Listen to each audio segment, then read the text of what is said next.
Good morning, I'm Ryan Boynes, and this is my trimester project for AP Literature, of which we learned about the 5 literary periods, and we had to choose, more than 5, but we had to choose 5 of them, and the ones that I chose were English Renaissance, Neoclassical, Victorian, Modernist, and Postmodern. The first one I did was On My First Son by Ben Jonson from the English Renaissance period. The theme felt throughout this poem was grief, parental love, and also a bit of ego and self-absorbance because of his self-inflictedness and how he felt that his son, he took so much pride in his son and how it was supposed to be his greatest creation in a way, as he says in the poem. And the English Renaissance was a time of the rebirth of classical literature.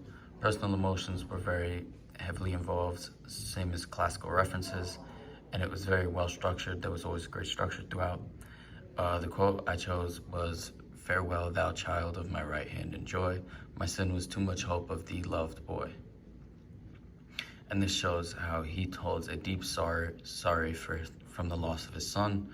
The structure mirrors the forced control Jonson wishes to have during this time, as to either give up himself for the life of his son or just to bring his son back in general. Literary elements seen throughout the poem were apostrophe, because he constantly takes possession over his son, metaphor, extended metaphor, allusions, because of religion was heavy during the time, and he mentions, I'm pretty sure he says father during it, and structure and rhyme scheme would be just iambic pentameter lines alongside couplets. The second I did was The Rape of the Lock by Alexander Pope from the Neoclassic era. The theme was it pokes fun at aristocratic society. It makes it seem complex and over the top, which it really was. People were overreacting, in the poem at least. Neoclassicism is emphasized with rational thought and societal structure, and the quote I chose was, "What mighty contests rise from trivial things," because it really wasn't a big deal, and it was kind of confusing as to why it was such a big deal. My analysis was that Pope implements couplets into a mock epic to exaggerate the tiny conflict, highlighting neoclassic ideas and topics. Literally elements seen throughout were hyperbole, allusions to epics of the past, which was very big during Neoclassic, as seen through the classic part of it, and wit towards society. Structure and rhyme scheme, couplets with iambic pentameter, common of the era. It was a very consistent structure in that era. Next was Anecdote of the Jar by Wallace Stevens from the Modernist period. The theme of this was human imposition on the artistic beauty of nature, possibly also towards industrialism. Literary period, modernism focused on the abstract ideas and innovation of freeform writing.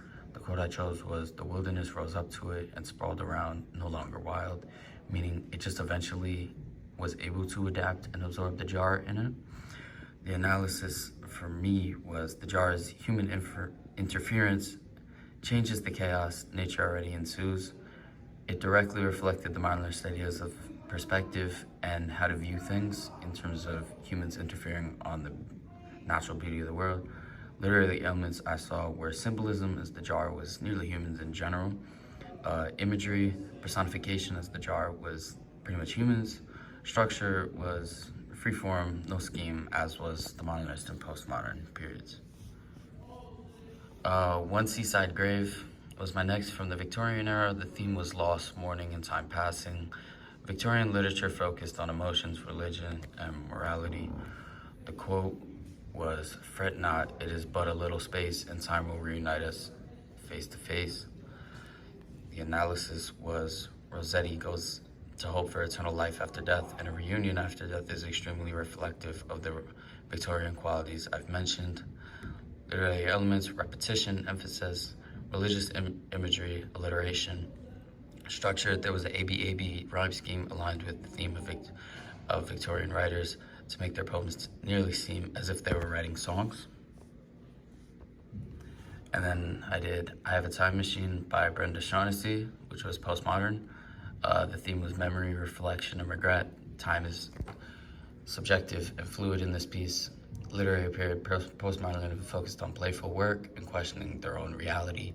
Quote, I have a time machine, but unfortunately it can only travel into the future at a rate of 1 second per second. Analysis, Shaughnessy's wit, playfulness, and irony all working for her to go deep into ideas, so going back to fix what has been. It is a complex concept where she realizes she must focus on what will be rather than what has been. Literary elements, irony, conversational tone, and enjambment to keep the poem flowing. Structure and rhyme scheme, free verse, as many poems have gone towards since the 20th century. And then for the criticism, I chose psychoanalytic criticism for On My First Son, as it examines the mind, personal trauma, and emotional conflicts within the work, as Johnson reflects on the profound feelings of guiltiness and grief, showing his mental and psychological struggles. He expresses his sorrow in the poem, trying to resolve his feeling of guilt. He projects towards ideas like fate and judgment day, trying to find reasons for the death of his son. He says, oh, could I lose all father now, for why will man lament the state he should envy? By saying this, it is him spiraling into the reasonings of death, speaking on how he envies the innocence and evilness of the world his son avoided by passing away. And then for I Have a Time Machine, I chose Marxist criticism, as it explored the themes of power, structures of society, and economics influencing writing.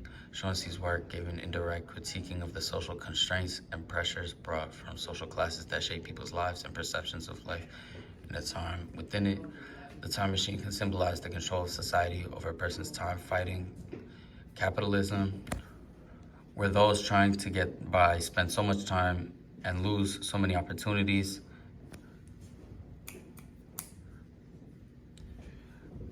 Shaughnessy has a tone of regret and longing what's been. This is not a reality of the social structure of those who aren't on top. They struggle. Time is not a true concept in this poem. It becomes a measure of wealth and loss. I squandered it on dumb shows. I made up my body a time capsule. It is to be unearthed at some later date. Ties the idea of society causing people to misuse the limited time they have. For my reflections, speaking generally, I do not like poetry in the slightest bit. However, this trimester gave me a different perspective on it. I still wouldn't say I like it. One thing I will say is that you, Mr. Venice, have taught me how to appreciate poetry and the true attention to detail that goes into it. There are many layers to it, like an onion.